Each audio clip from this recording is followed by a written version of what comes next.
Hello, Pete. How are you? I'm very well. Good afternoon, everybody. Welcome to our Q&A. Bonjour. How did the show go last night? How did you like the show it? went.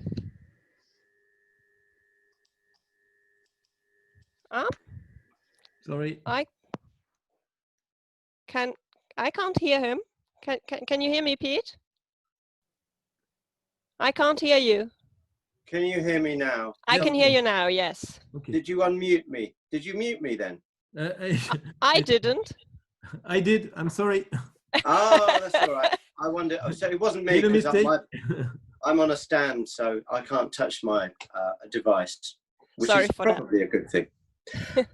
So, do you want to start again or edit that? Or yeah, we're no, just live, aren't we? So I just heard you say the show went well, and then you went silent. So. Yes. No, the show was great. The show went very well, and what went particularly well was the support from you guys and around the world. And I mean, so many countries, so many people really enjoying themselves and being able to get together and chat and talk about us, you know, which is a fantastic thing. For it's so far it's been a really good event, and the tip jar is going well for the crew, bless them. None of them have been able to earn any money for months. So, because in England, there's just nothing. There's no work and no support for them. So that's one of the main reasons why we're doing all of this, really. So, and that's going well. So, yeah, looking forward to this evening. Great. Yeah, would you like to tell us a bit about these past few months? I mean, they've been very particular for all of us, but for you in the cultural scene, it's even worse. I mean, we're just suffering from not going to see concerts and shows, but yeah. Well, I mean, we seem to have fallen quite lucky this year for us because we took the decision not to tour this year and to be concentrating on writing the album, which was going well, and then lockdown happened. We obviously had to cancel the cruise to the Edge, which has now been rescheduled, and we're in discussion, as are all the bands and the cruise company, as to quite when it'll happen and how it'll happen. I'm sure there'll be more on that, but it's been a tough time for lots of our colleagues and friends, and particularly our crew, because they suddenly went from having a full schedule and an income to having nothing, and as I said, no support from our government either, whereas there have been support packages put in place for other industries. From our point of view, we locked down early because it was deemed to be the right thing to do, and the four of us who felt that we were comfortable going back in to the studio started going back in about a month or two ago, maybe, and had a few, very short days and tried to social distance. I mean, we've got quite a big studio room, so socially distancing in the room is fine. It's all the other stuff. It's walking in and out of rooms and, sharing kitchens and all of that kind of thing, which is more challenging. But and now we're now back in a situation where we are back in the studio and we've started work again on the album, and it's going really well. It's really nice for the five of us to meet up again, and with Mike making the sixth, member of the band as he does. We've missed it. We've all missed playing. I mean, I really miss playing, and I know everybody else does. We've been slightly going more batty than we really are. So, and that's the state of play. So this is quite a nice bit of fun for us to be out, at least in the virtual world, doing what we're doing this weekend. Yeah, that's the second part of the question. Do you think it's all bad, or was it maybe also in some ways a good catalyst for new ideas, for new ways about thinking what you do, how you do it? did it maybe, I mean, the couch convention definitely is a new idea, but did it maybe bring up other new ideas how you could continue what you do in the future? I think I don't think there's I mean, from our point of view, no, I don't think there's no substitute for playing live. There just isn't. You know, whatever you do is great, and that is really something that you can have, you know, along with, you know, playing live, and you know, live concerts and you know, products coming out regularly is really what makes drives the industry. I think for other working new working practices for other industries, definitely there's been a lot of innovations, and I've been surprised, and it's been great how companies like Zoom have managed to keep so many people in contact with each other. When you think of the bandwidths and, you know, the capabilities these companies have to have at their disposal just to suddenly open up to the whole world and allow streaming and all of these platforms to just happen seamlessly, has amazed me. But yeah, the personal touch, there's nothing like it, is there? You've got to go to a gig and you know, be amongst other people and enjoy it. It's, you know, there's nothing like it. Yeah, I do agree. I do hope we'll be doing that again very, very soon. Oh, I'm sure we will. It might, you know, it might start off in a bit of a strange way, maybe more distancing, maybe, you know, drive-ins, for example, that kind of thing. People have looked at it, and people have even tried it, and the figures just don't really add up at the moment. I would imagine, yes. That's the main problem. Okay, let's go away from COVID and all that and just talk about more general and more agreeable, more comfortable things. Somebody would like to know which songs you find the most difficult to play live, and which songs do you enjoy most playing live, and maybe why? Is it for technical reasons or just because they're such a pleasure? There are certain songs, you know, I mean, there's a saying we have, oh, that song plays itself, and some songs do. And I would hope, usually it does, I would hope Easter is one of those. I mean, sometimes it's because we've just played the songs forever. You know, we've played the songs for 30 odd years or 40 years in some cases. So they're just naturally at our disposal. They're naturally at our fingertips, whether we can really, you know, we can walk on stage not even quite remembering how a song goes, but a song like Easter, you're going to, as soon as you start playing it, it will just come back to you.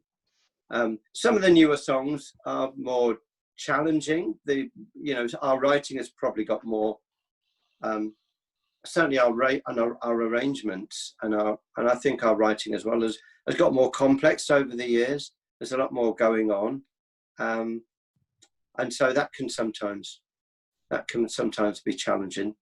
I tell you what, I did find the other convention we did, I think it was the last convention even, not convention.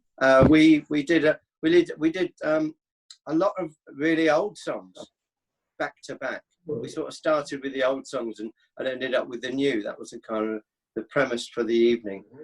And just playing so many songs at a really fast tempo, like we used to when we were kids, I found quite a challenge. It's like, oh, crikey. I'd forgotten how fast some of these songs were.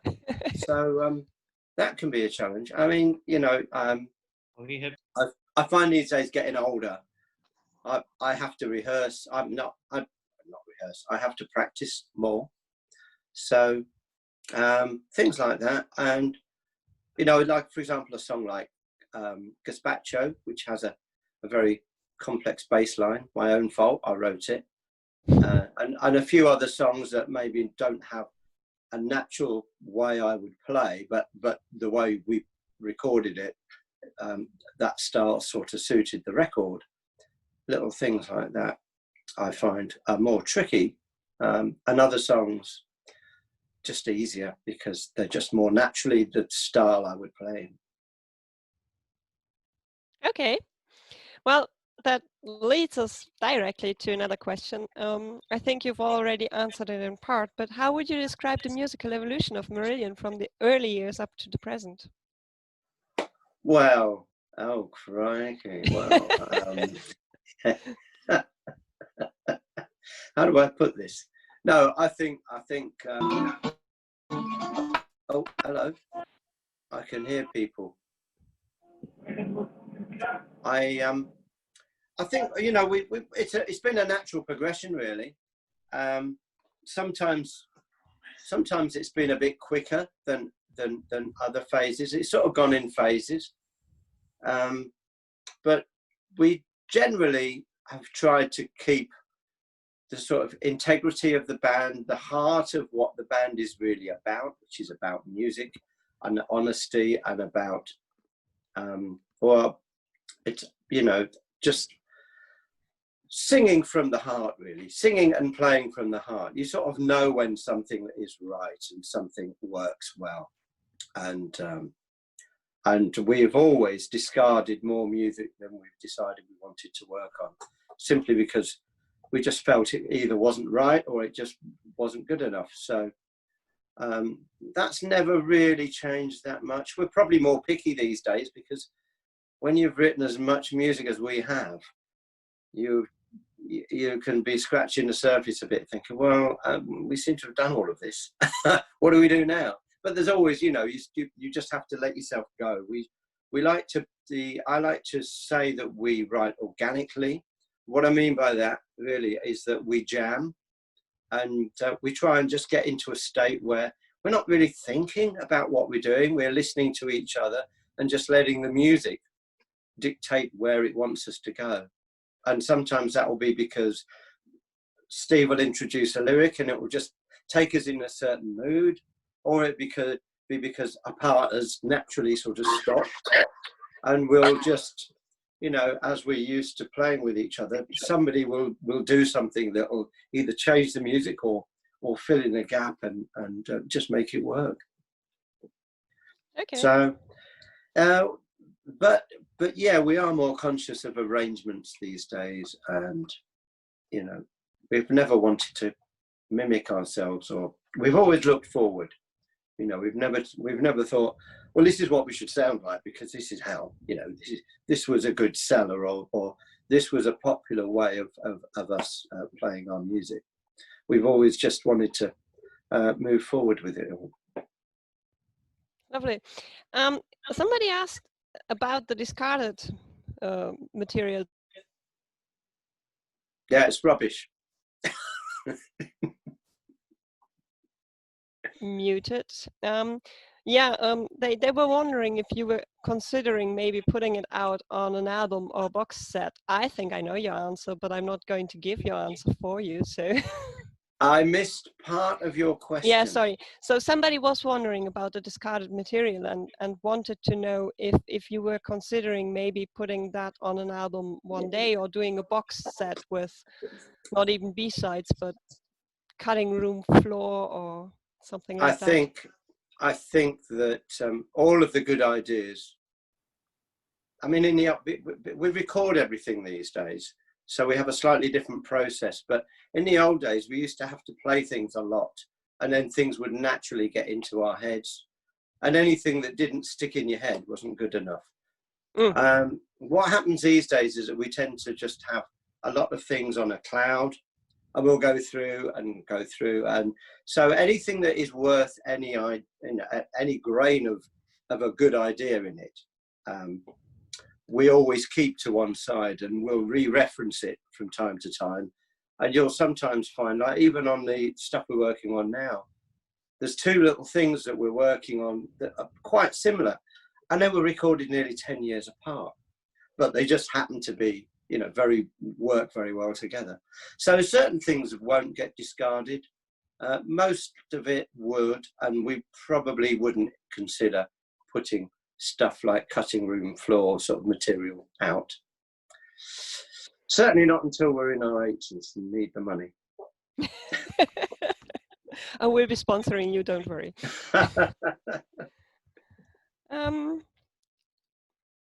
just checking my list. Mm.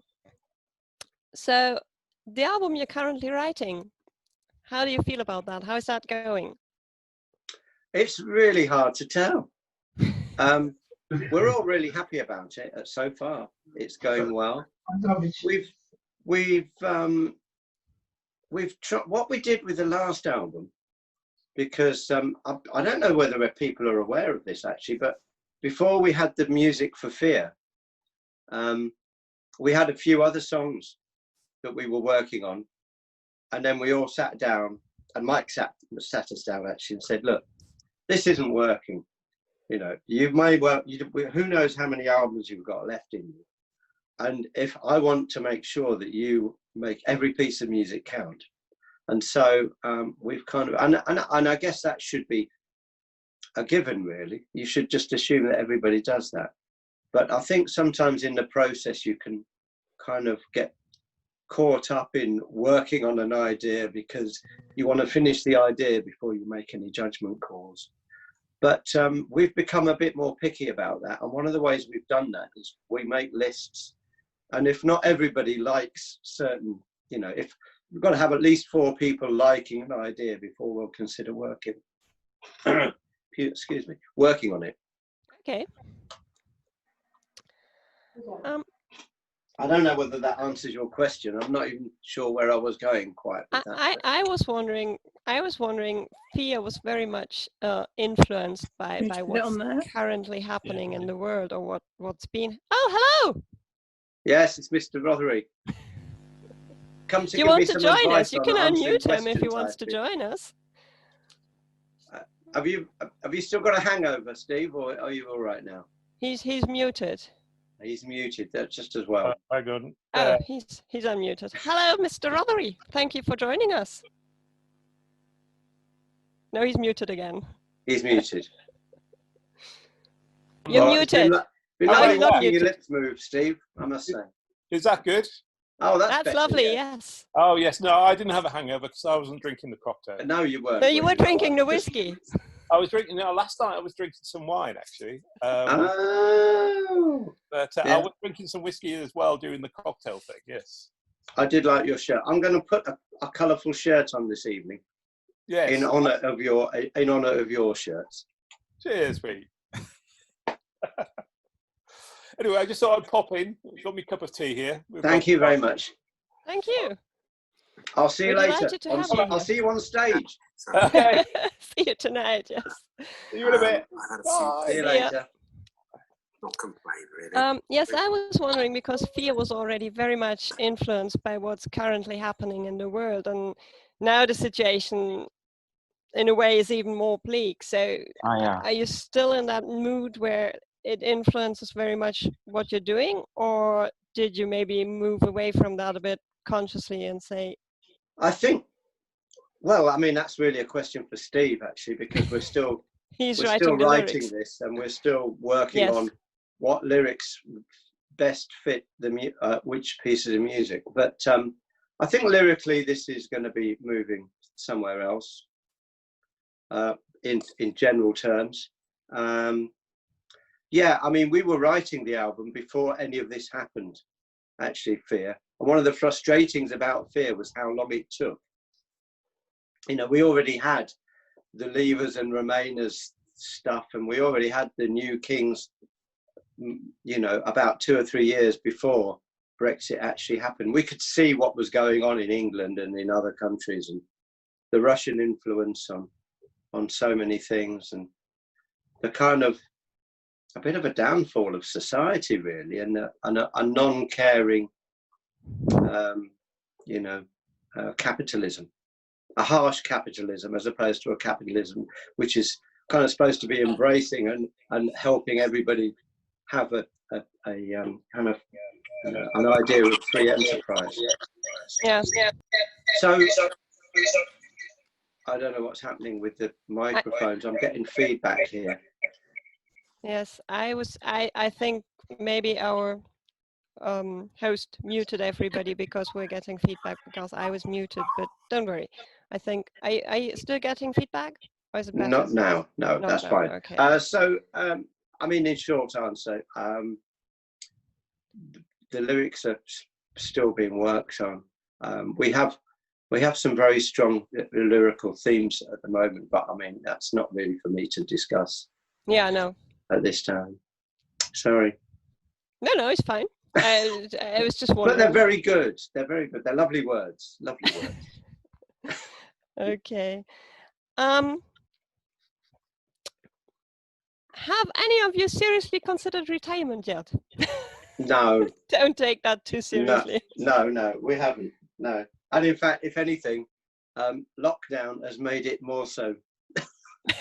We couldn't wait to get back together, in all honesty. Would you have believed which it is before? lovely, actually, because when you Yes. think how long we've been together, some bands would have just said, no, you know what, should we just knock it on the head? Yeah, but we couldn't wait to get back together. So that says quite a lot, really.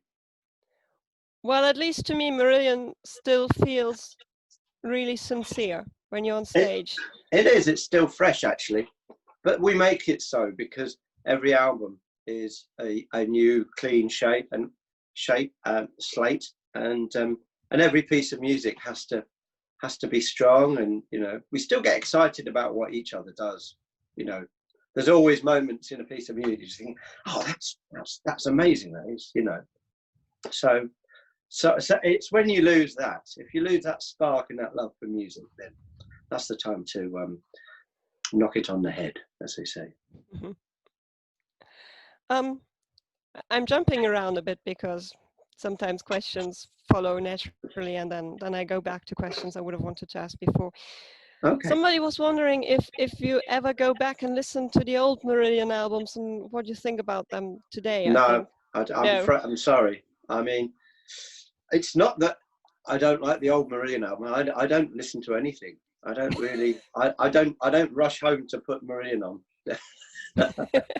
I get excited about other music, and it always surprises me. And I think most musicians are the same. You don't really go home and listen to your own work because you probably hear all the things that you would have fixed or you would have changed if you'd have been in, you know, the producer, or various other things, you know, or maybe you're just fed up with them because you've been listening to them for weeks to learn parts or something. So no, I listen to other music, all sorts of things. I heavily got into a bit of Frank Zappa during lockdown, which was interesting. Okay. I never really got Frank Zappa, but there's some mad stuff he did that Mike, bless him, showed. We were just talking about Zappa, and I said, "Oh, I never really got that." And he said, "Oh, we should listen to this," because we were. I think we were talking about somebody else who's a bonkers musician as well, and he said, "Oh, you should listen to this bit of Frank Zappa." So I did, and I really got into it, and that was nice. Okay. Some more technical questions. Someone would like to know if you will be releasing some of the more recent live recordings that were made in France. I think they were thinking, for example, of the Zénith in 2017, just before the first Royal Albert Hall show, or La Salle Pleyel last year, where all of us couldn't come because French trains were on strike and we never got to see you. Yeah. Well, I don't think we've thought about it too much. One of those which was the show? One of those shows had the choir in it, didn't it? Is that right? Am I correct in thinking that? Well, the show last year, I didn't see it, but I think that was one with friends Right. from the orchestra. Yeah. And the one in 2017, that was the warm-up gig for the first Royal Albert Hall gig. So It was, you also wasn't it? had. Oh, that was wasn't that in the Zenith? Yes. It was in the Zenith, yeah. That was a fantastic gig, actually. It was. I mean, the thing is about doing that, of course, is it's lovely. It's lovely for the it's lovely for people who were there, but it's the concert is essentially. I mean, all of those concerts were essentially a warm up. I mean, warm up's the wrong word because they were all big concerts. We played 4 or 5 very big concert halls purposely so that when we went to the Royal Albert Hall, we wouldn't be rubbish, you know, and we'd know what it was like to play in a big place, and you know the kind of technical issues that we might have doing that. So but the set list was the same set list every time, every day, pretty much. I think it was, in fact, identical. So in some respects, it would be the same show you'd see again, but in a different place. So I think we'd have to look at it and see what the pros and cons were, really. Yeah, I think they were thinking of a simple release on record, or maybe even as a download. Probably. Yeah, I mean, I can see it being it's a good idea to do something with it, certainly, because I think the footage exists. I mean, if the footage exists, then at some point, you know, my take on all of that stuff, because we film quite a lot and we certainly record everything these days, is that if it exists, then at some point there'll be an archive. You know, there's a situation where it can come out of the archives and probably be used in some form or another, even if it's a giveaway at a Christmas, for a Christmas thing, or for fan clubs, or for whatever. So there's always mileage in doing it and having it there. But no plans as such at the moment. Okay, well, do think about it. I think there's a lot of French fans who'd be delighted. I'm sure. Yeah, no, we should. No, we will. We will. Okay. I shall put it to the board. I have a few more humorous questions to end with. We're getting close to 5:30. Are we ending? Oh no. Well, we can stay longer I if feel like you we've just started. If you aren't in a hurry, I'm not. Well, who is more important? I have to watch England versus Iceland on the television. Oh, that's very important too. It's quite important to me because I'm a football mad person. We're going to lose, so you know, maybe. Well, then maybe you shouldn't watch then. Yeah, maybe. Hello, whoever that was. Somebody just popped up on my screen. Yeah, sometimes videos do come up. Yeah. And I've got somebody's donkey, I think, as well. Yeah, I saw a donkey too. Yeah. Yeah. Oh, hello. I can't read anything because it's all so far away. Well, the writing's too small for somebody my age. Me too, don't worry. Who is more important, bass or drums? What? What is more important in a band, the bass player or the drum player? You or Ian? Oh, more important. Yeah, bass or drums. Gosh, I'd love to say bass, but drums, obviously. Because there was a great band called Sailor, for example. There's been many, in fact, Depeche Mode as well, and all sorts of others. But the Sailor was one of the first bands I heard, really, who didn't have a bass player. They used the keyboard. One of the keyboard players used kind of moogie sounds and played all the bass himself. And the Doors, of course. Doors famously had the keyboard player playing the bass lines. So yeah, drummers are more important. Drummers are more important. Damn. We won't tell anybody. Damn, I wish you hadn't asked that question. Not me. What is the funniest thing you ever saw happen to a band member when you were on tour, but not on stage?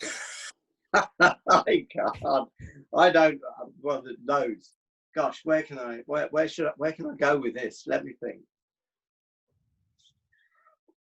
Oh, I don't know. The funniest thing.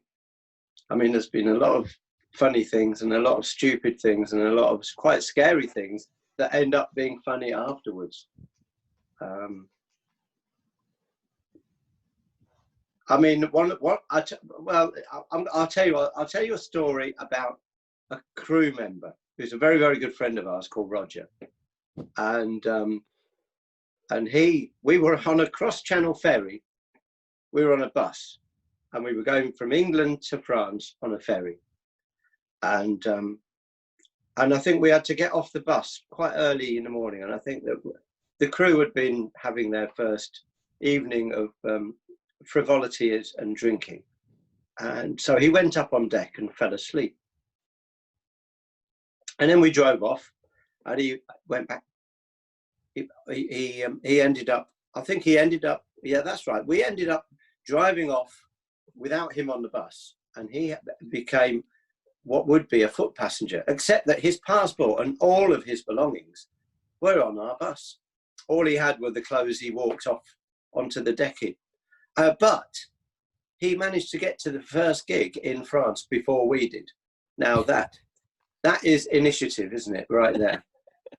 And we because we were all like, oh my God, what's going to happen there? What are we going to do? But yeah, we were all amazed that he did that. Oh But dear. he did. There you are. But Oh dear. That's quite interesting.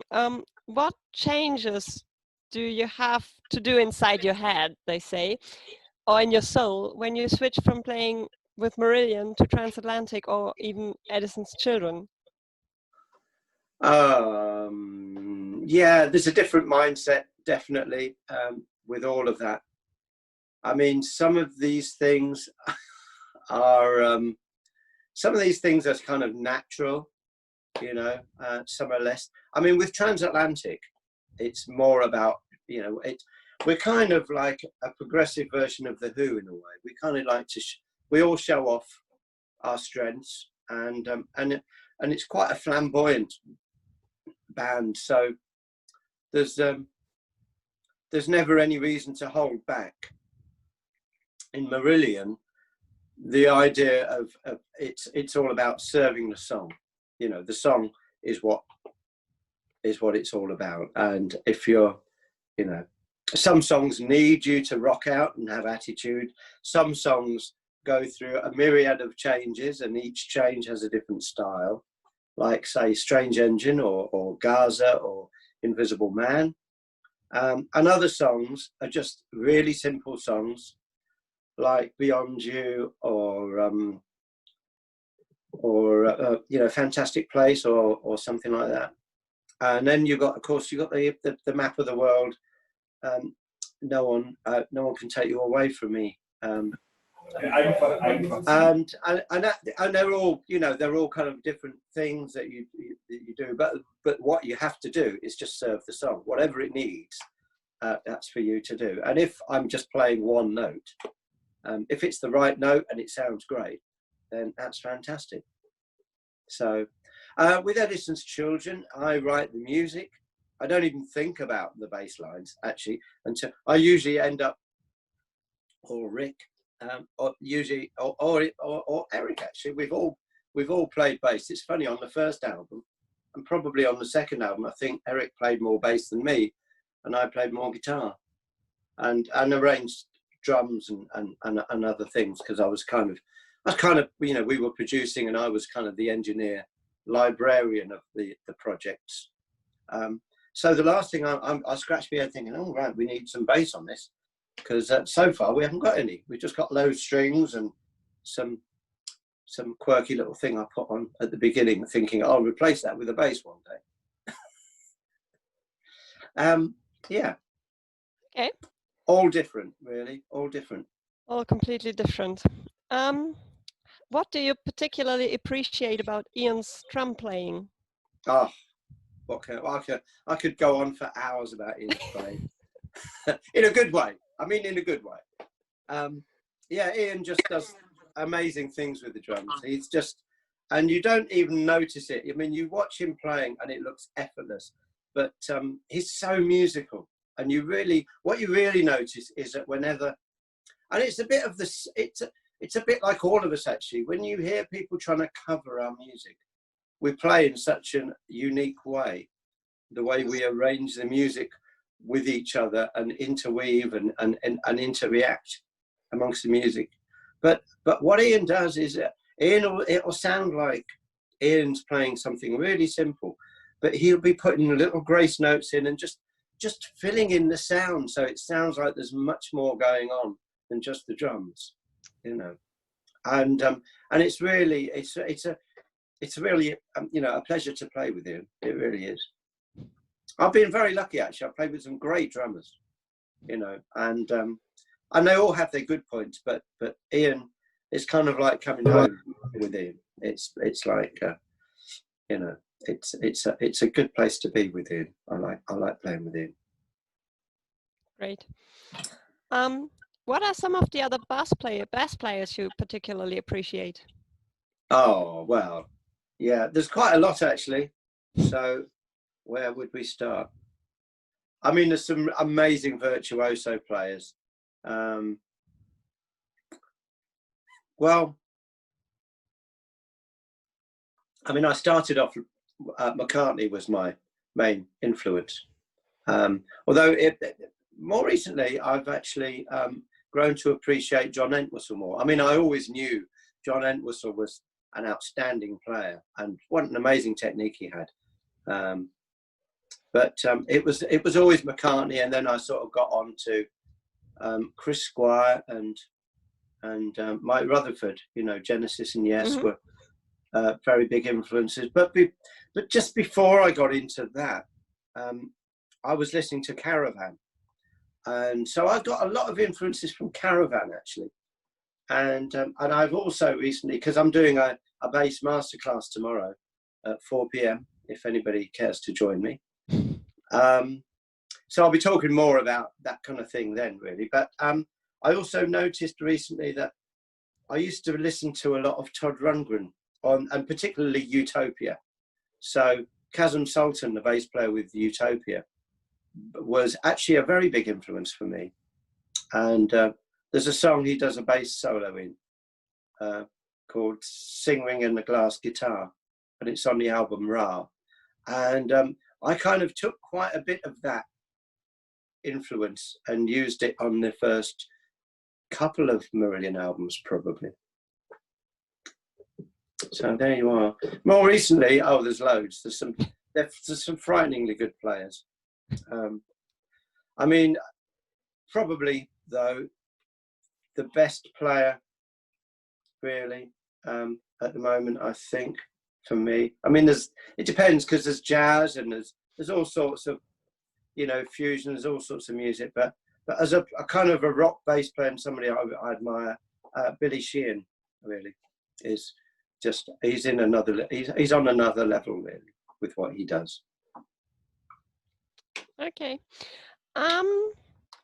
Somebody would like to know if you would consider making songbooks from your albums. I think they mean probably. I know what they mean. Yeah, they mean like the Beatles used to do and all of the bands used to do, where you have the chords and the lyrics. Exactly. Yeah. That kind of thing. Well, that's a question I'm going to be answering tomorrow. Okay. So I'll answer it tomorrow. So they have to watch the masterclass, or we'll send somebody to watch the masterclass, and then we'll post the answer to the because question. it's the same question I have here, so I will do that. Are you thinking about writing your autobiography or release a book like Ian and H did? Do you know what? I have a big problem with that. I have a terrible memory, and so I mean I can remember bits and pieces, but I forget all the best bits. It's always other people remind me of the best bits. So I don't know whether it be, you know, I don't really think. Yeah, no, I haven't really seriously thought about it. But maybe, who knows? Okay, well, we'd certainly love to see that. Well, it's 4:40 now, so I have more or less finished with the questions that people send me. I don't want to keep you any longer than necessary from your match, so. That's fine. Yeah, that's fine. But I do actually. I should probably be going soon. Yeah. Well, in that case, I thank you very much for joining us. It was a pleasure to speak to you. I haven't seen you in a while. No. Hopefully we'll all be back on track within a year or two at the very, very most. Yeah, we really hope so. You know, we miss it. We do miss you guys. We miss you all. And thank you for the continued support. And, you know, it's been great doing this question and answer. And maybe before, you know, if lockdown has to continue, then maybe we can do more of this kind of thing. Yeah. Well, it would be nicer to get the chance to meet in real life, but this is better than nothing, definitely. It is, isn't it? It's a nice way to bring people together, at least. Somebody, I think the team just asked me if you were okay if we took a photo. Yes. I suppose for the thumbnail or something like that. Yeah. So I just need maybe a bit more details how they want to do that. Okay. Yeah, get your hair sorted. Very important. I know. Yeah, no. I have to do that. Sorry. No, me too. Don't worry. Cheers, everybody. Cheers, Pete. Is everybody enjoying it? I was enjoying it immensely. Yeah. We were muting everybody else, so they couldn't complain really. No, I mean the whole thing. Is everybody enjoying the whole idea of getting together? Definitely, much more than I thought I would. I have to admit that at first I was a bit like, okay. But I went to see some friends last night and we watched the show last night, and it was definitely a good thing to do. I watched it. I stayed up until way past my bedtime. And I'm getting loads of people waving at me, which is nice. It's beautiful. Yeah, I really enjoy our production. We never get to see that side of it, you see. So it's a constant surprise for me, seeing all of that stuff. It's like, oh, wow, that's what they do. That's what all these people do. That's why we take 2 trucks on the road. Yeah, it definitely is good from down in the public. We do get a lot of messages in the chat from people who say that they are enjoying the weekend. So good. I think. Good. So are we ready to do a photo? Yeah. Yes, everybody can put on its video. Okay, so we'll do everybody. Tout le monde peut mettre sa vidéo maintenant. Alors ça fera une espèce de truc bizarre, mais c'est pas grave. Oui. Voilà, coiffez-vous, oui, comme moi. Hey, ça enregistre de toute façon, donc ce sera une photo animée. Okay, yeah, so it's not a photo, it's a film. And it's a film. Okay. Voilà. Je passe tout le monde. Je peux mettre tout le monde en vignette peut-être? Tout le monde, j'y arriverai pas, mais je passe plusieurs écrans. Do you want me to do anything in this film? No, don't do anything. Oh, it's okay. Crazy faces? No, I don't think so. Are you going to do a screenshot, Jean-Pierre? Yes, we will. Okay, so I think we're just waiting for the biggest number of people to put their videos on. Rebecca, everybody, mettez vos images, tout le monde. Tous nos vidéos. On fera des copies d'écran. Rebecca, on t'attend. Roche-Pat-Node. Yves, on te voit plus. Si, c'est bon. Quoi? Si? Moi, je la vois pas. Si, moi, je la vois. Okay. Si vous avez un matériel... Ah, voilà. Ça y est. Voilà. Yami. Ted Miller qui est sorti. Reviens, Ted Miller. Are we all there? Nearly. Donc voilà, ça fait un premier écran. I'm toasting you with a glass of water, Pete. Every hour they're interviewing a different member of the band in different countries. That's true. Yeah, that is exactly what's happening. Do it, because I'm not sure that the ones that are missing now, they'll come. Doing some kind of been toast. Missing for quite a while. We're not doing a toast. We're saying hello to everybody in video. We're saying hello. We're kind of asking. Hello. We are and are not. Hello. Bonjour, bonjour. Hello. Bonjour. Ça va? Hello. Hello. Okay. Hello. There were about 90 people there at some stage. I don't know if you watched it. Okay. At the moment we were 100. Okay. Oh my goodness. Something like that. I nearly spilled my drink. Quiet. Thank Oh you. dear. Don't spill orange juice, I tell you. I know. It's got peach in it as well. It's orange and Fine. Orange and I think it's peach. okay. It's very nice though. It's very nice. Marks and Spencers. But don't spill it. They do Don't good stuff. spill it. Okay, so we'll say bye to Pete. Bye bye. Au revoir. Bye. Thank you so much for joining us. Oh, yes. See you all. Enjoy the rest of the weekend, and we'll see you soon.